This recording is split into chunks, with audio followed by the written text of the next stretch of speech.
watching Where Are They Now with your host, Dianne Hart. Now here's Dianne.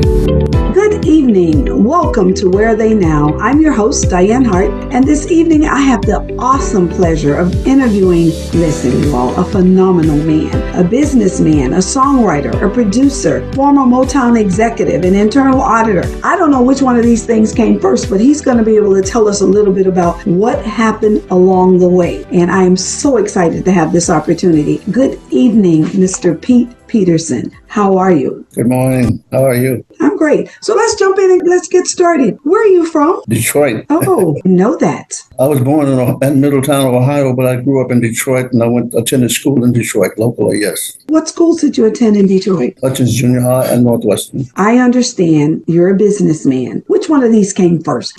Were you a songwriter before you got into your business ventures, or were you a businessman and then you began to write music and produce and all those other things? Well, I think I was a business boy first.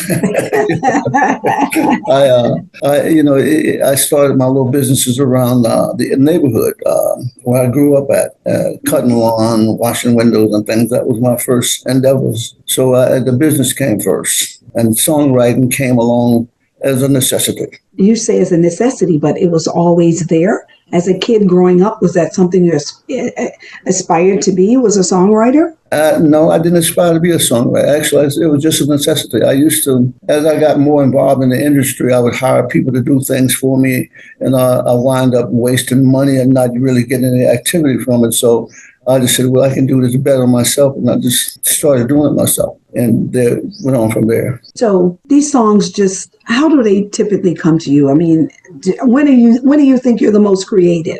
Well, I try to deal with real life events and things like that. Things that you see happening every day.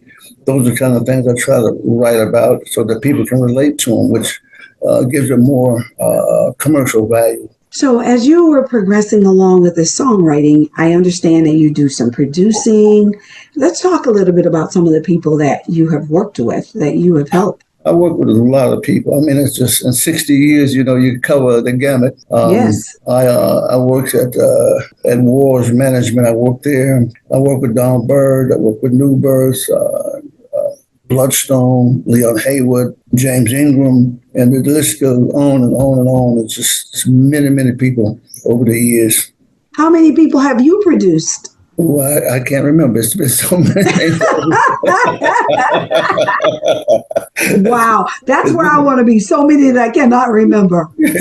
Wow. I worked with Chuck Roberson, Bobby Jones, Peggy Scott Adams, Leslie Wilson from Newbirth. I worked on Donald Byrd. I worked on Willie Bobo. Just tremendous amount of people that I worked with. So let me ask you this. How many gold records have come out of? By 2025, I think. I quit counting them.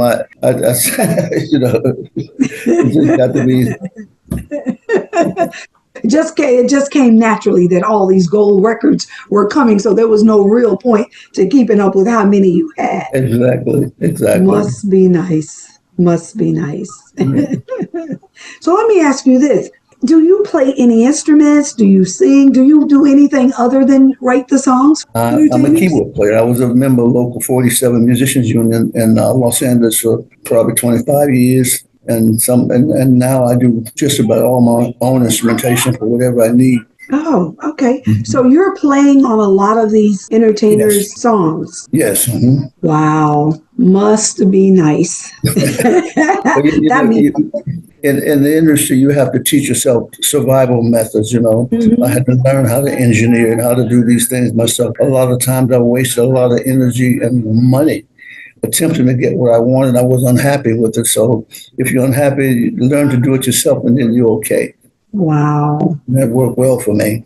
So did you teach yourself a lot of how to play some of the instruments and things, or did you go to training to learn? How did you When I was in college, Mm-hmm. I took keyboards at college. At the University of Nevada, Las Vegas, music was one of my classes there. The only thing about that is they wanted me to play She'll Be Coming Around the Mountain. I said, I can't make no money off that. I need to know how to play funk. So it was really funny, but I enjoyed it. It was a good class. A good learning experience. So is that the only class you took in music? The only music class I took was keyboards. Mm-hmm. And from there, you just develop a natural to be able to play other instruments? Just play whatever I want, yeah. Can I have some of that? Could you rub off on me? Well, you got some great drive. I need to have some of what you have.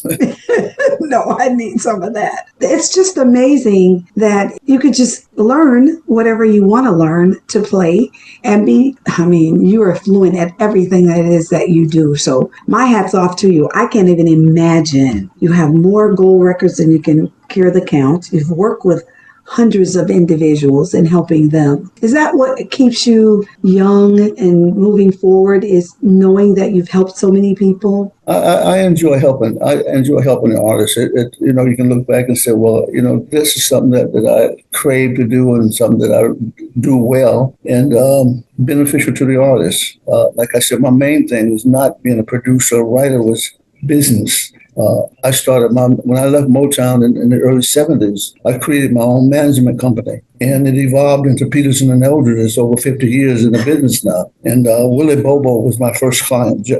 Latin jazz artist Willie Bobo was my first client. And Bill Cosby sponsored us. So I got a good start out the door, kickstart on my own. And I took Willie Bobo to 4-hour productions with War, Eric Burden, and just Robin Ford, Jimmy Witherspoon, some really great artists. So I got some good experience there. It was a learning opportunity. Motown was like a classroom for me. Originally, when I went there, I had worked on 2 #1 records with Dyke and the Blazers in the early 60s, but I really didn't know nothing about the business. That was one of the reasons I elected to go to Motown and the accounting department, so I could learn the business from the inside out. I didn't aspire to be a writer, producer, anything. I wanted to know about the ins and outs of the business from the legal and the financial side of the business. And then prepare myself to be an independent, to do what I needed to do to own myself and own whatever I create. And Motown was a great learning experience for me. I'm very appreciative to the people at Motown for that opportunity to grow as an individual and learn great information. So let me ask you this. I know you could teach. I know you can teach. There's no question in my mind.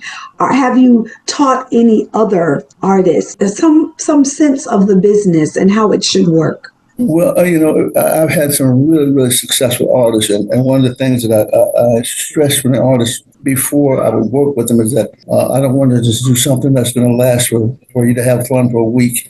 I want to make it a lifetime adventure.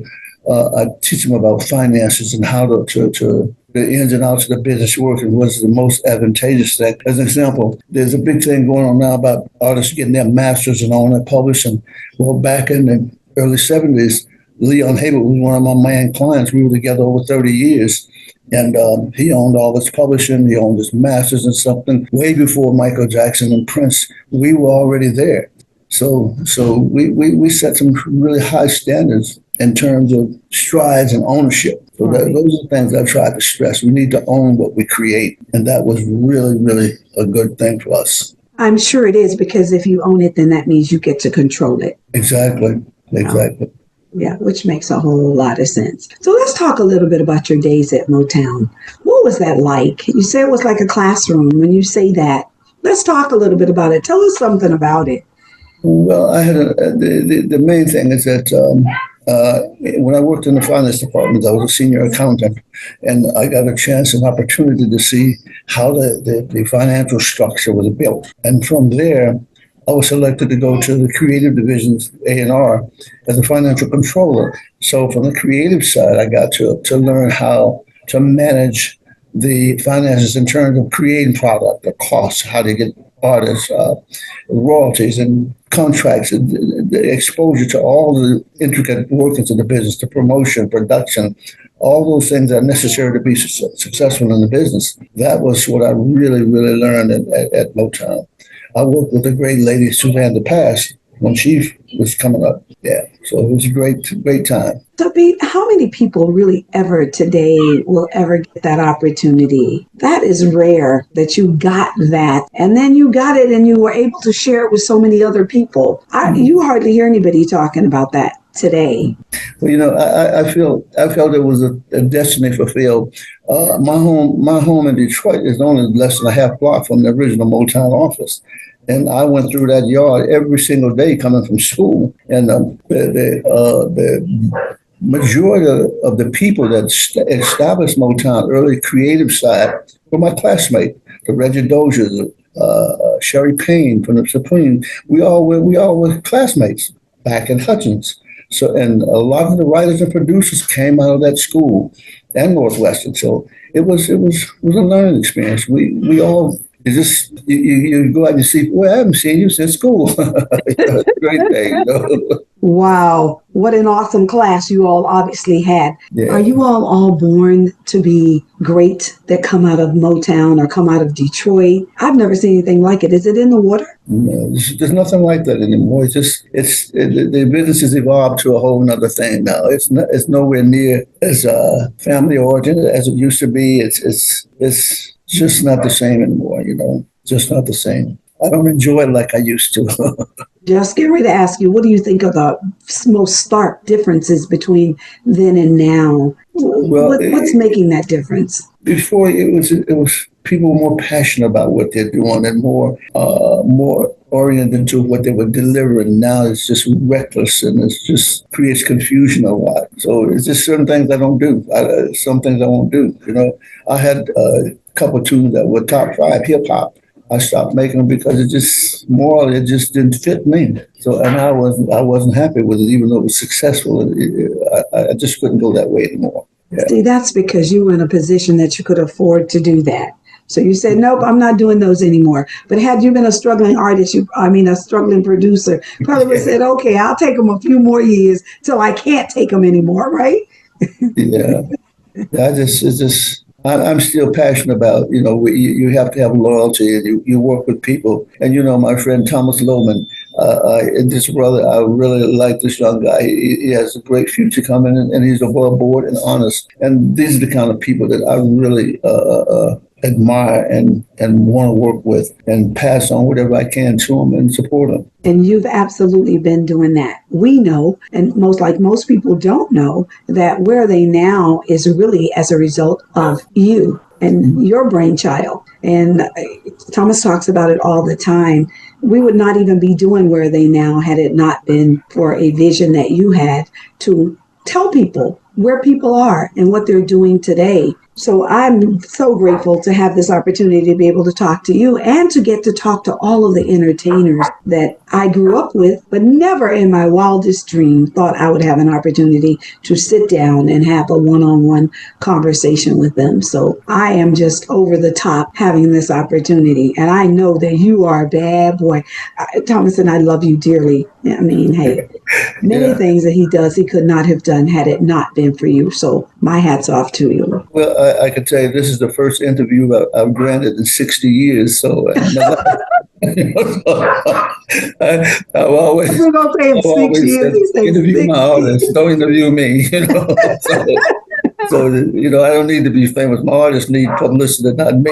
So, but I wanted to talk to you because talking to you, I believe, will help many artists who listen to Where They Now to better understand some of the things that they need to do to be successful. So that's why I really wanted to have this conversation with you. When we talk about the business side of the entertainment, we talk a little bit about how important it is for entertainers to have lawyers to review their contracts, and what does that look like? There's no question about it. When you sign these contracts now, you have to know what you're getting into, and the best thing to do is you get yourself a competent entertainment attorney. A lot of these attorneys, you don't learn this in law school. A lot of these things you learn by practicality and with people that know. The average attorney out there wouldn't know how to put together a production budget or what it costs or how to get the musicians or what they cost anyway. You have to get somebody that can advise you. Good managers are important. board. Got to have the right managers. He might run a great gas station, but might not run a good music business. So there's a big difference. So I try to push these things forward to let them make rational, creative, good decisions. Yeah. Let me ask you this. When you run into an entertainer and they want the world, but they've not given anything yet, I mean, how do you deal with that? What do you tell them? What is it they need to do? Everything takes time. It's a matter of building and growing. Everything takes time. Nothing's overnight. Very few things happen overnight. It's a very difficult thing to do. And it takes time. You have to grow into these positions and places and spaces. Yeah. And I think that everybody thinks that it's overnight and I should be a star tomorrow without putting in the work. I know that you've worked with tons of entertainers. Do you require your entertainers to practice a certain number of hours every day to perfect their craft? What is it that you tell them that they need to do to really be successful? Well, to learn your craft, you have to really, not just once, you have to know what your craft is about and how to present it and get the proper people and surround yourself with people that are smarter than you, that can make things happen, make this thing happen. Don't be on a trip to where you know everything. You get people that can make things happen, good organizations, good organizational skills. Those are the things that are totally essential for success. Right. Yeah.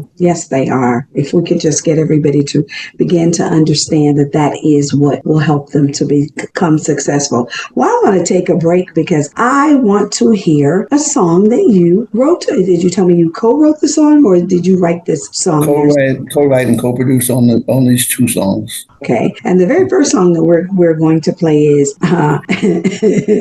You Ain't Wait a minute. No proof. You ain't got no proof. Okay. Right. You ain't got no proof. And right. Then when we come back, I want to understand a little bit about what you were talking about. Okay. So we're going to take a break and we're going to play You Ain't Got No Proof. So let's do that and we'll be right back. You telling everybody about our love affair. Tried to talk to you about it, baby. Said you didn't care. I'm so mad with you, mama. I don't know what to do. What we did in our bedroom is between me and you. I deny it till the end of time, 'cause it's just your word against mine. I don't care what anyone else say or do. Oh no, they ain't got no proof. Ain't got no proof. They ain't got no proof. Ain't got no proof. They ain't got no proof. Ain't got no proof. They ain't got no proof. Ain't got no proof. You hurt me, baby, sure enough, with this little game you play. It's over, I've moved on, baby, and we've gone our separate ways. What we did is our little secret, our business. I'll take it to my grave.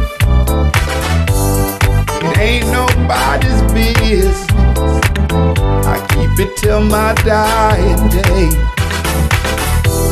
When you talk about me, what does that say about you? It must mean that you're a little freaky too. So let's just let it do what it do. Oh, ain't got no proof. Ain't got no proof. Ain't got no proof. Welcome back to Where Are They Now? I'm your host, Dianne Hart, and my special guest this evening is Mr. Pete Peterson. What a bad jam, Pete.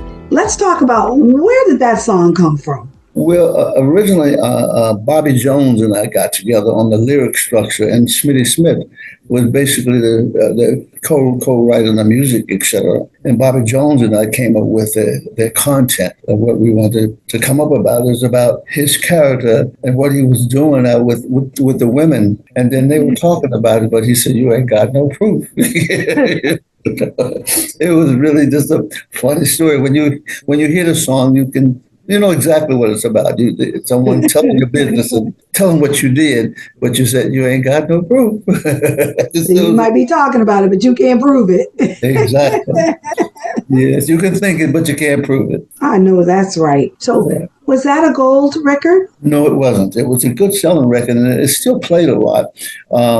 In the southern states, in the Carolinas and places like that, it was one of the top shag. The dance called shag, and the shag community up and down the eastern seaboard there. A big radio song, and it's still to this day it still sells very well. Wow. And how long ago did you all make that? That was Produce in that? 2012, I think it was, 2011 or 12. But it's doing very well still. It's still out there doing its thing. Must be nice when you can write a song that lives on forever. Listen, what a phenomenal opportunity to make some money because it lives forever. It continues to get you paid. And that's what I'm sure most artists would like to do. Pete, tell me a little bit about why do you think sometimes a song is good, but it just can't, it doesn't grab hold? Is it because of the marketing? What do you think will hold a song back, even when it's a good song? Well, always a lack of promotions. You have to have promotions. There's no question about it. In the industry now, it's very difficult to get radio play or anything like that. The major companies have all the spaces, and a jock can only play about 15, 16 records in an hour, and the handout is what kills us. It's killed the industry. Radio is really bad for certain genres right now. Southern soul is coming on really strong, and it's competing with R&B now. And but blacks in turn don't control R&B anymore. So things keep changing, and so it's very difficult. You have to have good promotion and a good song too, good production, good songs. You have to have something that people really like and can relate to. There's good ones out there. There's some good artists. As a matter of fact, you interviewed a young lady, Shay Nicole. Yes. She's doing very well. She's doing really. She looks great. She has great music, great songs. Those are the kind of things that you need to be successful. Yeah. And she's an awesome sister. Yeah. She's absolutely awesome. Yeah. And I've talked to her a couple of times off interviews listen, she believes in what she's doing and she's doing it. And she constantly markets her own self every day. You can see some Shay Nicole putting something up about one of her songs, talking about what it's about and that kind of stuff. So she's really doing quite well. Yeah, she uses social media very well. Yes, she does. What do you think about how today they're doing all these streams and all of this other stuff in comparison to how music used to be sold? What do you think? It's okay, but it just doesn't pay that well. You can have 1 billion streams and make $2. It's just there's no money in it. That has to change somewhere along the line, and I think it will change. It doesn't help a lot of people. And with the advent of social media and the internet, it took the industry to a whole nother level. It's just nowhere near like it used to be. Now you've got to be totally involved in the social media. If you're not, nobody knows about you, period. You've got to get the stream. You've got to get the Facebook and Twitter. You've got to have all those things happening for you. Yeah. So do you think it's going to change and maybe reverse some? It won't reverse back, but it'll change to another level. Now you've got only the big sellers. Well, Shay Nicole is breaking through. Every now and then we're going to have someone that break through. But the Beyoncés will always be there. Those kind of acts will be there. They're the mainstays, but not too many of them. When there's millions of artists out there now, you can go to any social media and you've got thousands and thousands of artists to choose from, and it's free. So if you can't get in the mix, you have a problem. and it hurts. We don't have a lot of live performances because of that. A lot of good records, but they can't perform because there's nobody promoting. Wow. So that has really damaged the industry as far as people trying to get their music out and get out on stages. So what do we do as entertainers? Well, one of the things that I did back in the early days when I was with Dyke and the Blazers back in the 60s, you're not old enough to know that yet. Oh, I know all about the 60s. We had big songs like Funky Broadway. I remember it. I would rent places like USO clubs, and places like that. And we'd take the door and they'd take the bar. And I was better off doing that and doing that for 4 days out of the week and just having the locations across the country than having a promoter because we made more money doing that. And we can work with the local disc jockeys, et cetera. So that's one of the things they might have to bring back is you have to promote yourself. And I did that with a lot of my artists. We did self-promotions and controlled every bit of the activity. That could still be a winner for today, huh?